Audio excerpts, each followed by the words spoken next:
یوں سمجھیے کہ گناہ کرنے سے ہم اپنے اوپر مصیبتوں کو دعوت دے رہے ہوتے ہیں، مصیبتوں کو اپنے اوپر بلا رہے ہوتے ہیں، پریشانیوں کو بلا رہے ہوتے ہیں۔ اس لیے اگر ہم گناہ کرنا نہیں چھوڑتے تو بسا اوقات اس طرح پریشانی آتی ہیں جیسے تسبیح کا دھاگا ٹوٹے تو تواتر کے ساتھ اس کے جو ہے دانے ایک دوسرے کے اوپر گرا کرتے ہیں، اس لیے پریشان پھرتے ہیں۔ حضرت کیا کریں، بڑے پریشان ہیں، بتا ہی نہیں سکتے۔ حضرت بیوی نہیں مانتی، حضرت اولاد تو اللہ نے دی، ہر ایک افلاطون بنا ہوا ہے۔ کیوں؟ اللہ رب العزت کسی نہ کسی کے ذریعے اس کو پریشان کرتے ہیں۔ عدل و انصاف فقط حشر پہ موقوف نہیں، عدل و انصاف فقط حشر پہ موقوف نہیں، زندگی خود بھی گناہوں کی سزا دیتی ہے، زندگی میں بھی سزا ملتی ہے گناہوں۔ اس لیے اس سے بچنے کا ایک ہی راستہ کہ ہم گناہوں کو چھوڑیں، ترک کر دیں، معصیت سے خالی زندگی اختیار کرنے کی کوشش کریں۔ ہمارے سلسلہ علی نقشبندیہ کے ایک بزرگ تھے حضرت خواجہ ابو الحسن خرقانی رحمت اللہ علیہ، فرمایا کرتے تھے کہ جس آدمی نے جو دن معصیت کے بغیر گزارا ایسا ہی ہے جیسے اس نے وہ دن نبی علیہ الصلوۃ والسلام کی معیت میں گزارا۔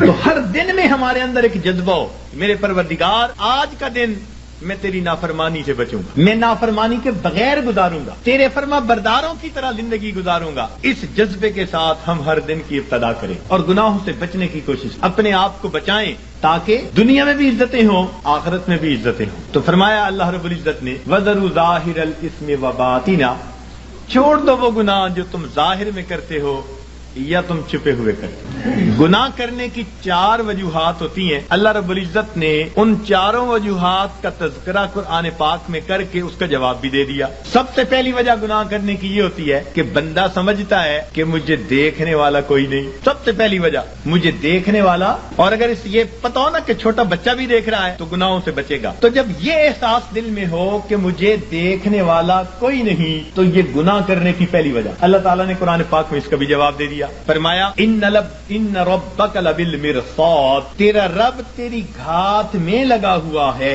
اب یہ مرصاد کسے کہتے ہیں؟ مفسرین نے لکھا کہ جب کوئی شکاری اپنے شکار پر نشانہ باندھنا چاہے تو بڑی توجہ کے ساتھ اس کو دیکھتا ہے، حتیٰ کہ اپنے سانس کو بھی تھوڑی دیر کے لیے بند کر لیتا ہے، پلک بھی نہیں چھپکتا، اس کیفیت کو مرصاد کہتے ہیں۔ گویا اللہ رب العزت ہمیں اتنے غور سے دیکھ رہے ہیں جیسے دنیا میں کوئی شکاری اپنے شکار کو غور اور توجہ کے ساتھ دیکھ رہا ہو۔ تو جب ہمیں اتنی باریکی سے دیکھا جا رہا ہے تو ہم کیسے کہہ سکتے ہیں کہ دیکھنے والا کوئی نہیں؟ تو اس کا جواب دے دیا کہ یہ نہ سمجھنا کہ دیکھنے والا کوئی نہیں، ان ربک لبالمرصاد۔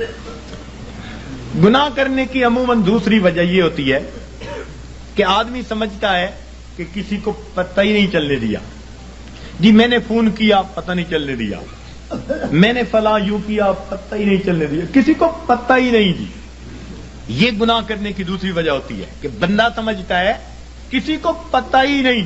اللہ رب العزت اس کا بھی جواب دیتے ہیں، فرماتے ہیں کہ میں وہ ذات ہوں یعلم خائنۃ الاعین وما تخفی الصدور، میں جانتا ہوں تمہاری آنکھوں کی خیانت کو اور جو تمہارے دلوں کے اندر چھپا ہوا۔ تو جواب دے دیا کہ یہ مت ذوم میں رہنا کہ ہمیں کوئی نہیں، کسی کو پتہ ہی نہیں چلنے دیا، وہ جانتا ہے تمہاری آنکھوں کی خیانت کو اور جو تمہارے دلوں میں چھپا ہوا ہے۔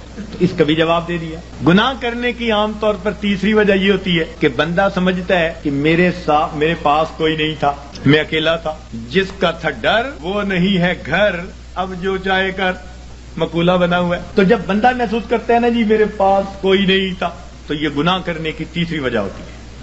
اللہ تعالیٰ نے اس کا بھی جواب دے دیا، فرمایا تم 3 ہوتے ہو تو چوتھا اللہ ہوتا ہے، 4 ہوتے ہو تو 5واں اللہ ہوتا ہے، وَهُوَ مَعَكُمْ أَيْنَمَا كُنْتُمْ، وہ تمہارے ساتھ ہوتا ہے تم جہاں کہیں بھی ہوتے۔ تو اس لیے اس کا بھی جواب دے دیا کہ یہ نہ سوچنا کہ پاس کوئی نہیں ہمارے۔ گناہ کرنے کی چوتھی وجہ، انسان ڈھیٹ بن جائے، بے حیا ہو جائے۔ بچہ بڑا ہو جائے نا، بے حیا بن جائے تو باپ کو کہتا ہے اچھا نہیں میں کرتا کیا کریں گے، یا پڑوسی کو کہتے ہیں اچھا نہیں میں یوں کرتا تم کیا کر لو گے۔ یعنی جب یہ ذہن میں ہوتا ہے کہ کوئی میرا کچھ نہیں بگاڑ سکتا تو بندہ کہتا ہے تم کیا کر لو گے، اچھا میں کرتا ہوں تم کیا کر لو گے۔ یہ گناہ کرنے کی چوتھی وجہ ہوتی ہے۔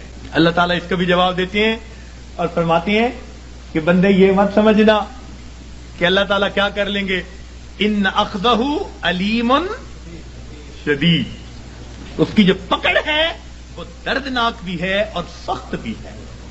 وَيُوثِقُ وَثَاقَهُ أَحَدٌ، ایسے باندھتا ہے کہ ایسا دنیا میں کوئی باندھ نہیں سکتا.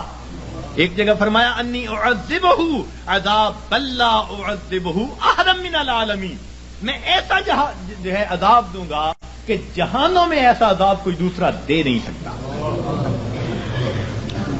اور جب قومیں نافرمانی کرتی ہیں فرمایا فصب علیہم ربک صوت عذاب، اس کا کوڑا آتا ہے عذاب کا. تو فرمایا یہ مت سوچنا کہ کوئی کیا کر لے گا، حیثیت ہی کیا. تو چاروں وجوہات کا جواب دے دیا تاکہ بندے گناہوں کو چھوڑ کر نیکی کی زندگی کو اختیار